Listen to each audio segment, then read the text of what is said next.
এগুলো ছাড়াও তারা আমাদের দেশের 3 পাশে আগের চাইতে প্রায় 35,000 বেশি সেনা তারা মোতায়েন করে রাখছে। এই সেনাবাহিনীগুলো মোতায়েনের একমাত্র উদ্দেশ্য তারা আমাদেরকে ভয় দেখাবে।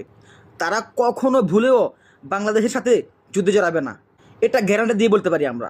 কারণ ভারতের সেনাবাহিনী হয়তো অনেক বেশি আমাদের চাইতে, ভারতের অস্ত্র আমাদের চাইতে অনেক বেশি, কিন্তু তাদের এই অস্ত্র, তাদের এই সেনাবাহিনী, তাদের এই সশস্ত্র যে গোষ্ঠী, তার 70-73% শুধু পাকিস্তান আর চীনকে দমানোর জন্য এগুলো বরাদ্দ।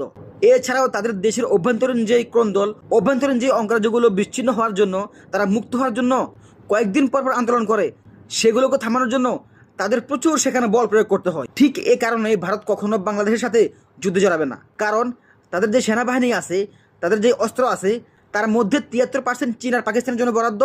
বাকিগুলো তাদের মধ্যে যে অভ্যন্তরীণ ক্রন্দল, তাদের মধ্যে যে বিচ্ছিন্নতাবাদী আছে, তাদেরকে দমানোর জন্য তাদের প্রচুর বল প্রয়োগ করতে হয়। সুতরাং আমরা বাংলাদেশিরা ভয় পাওয়ার কোনো কারণ নেই।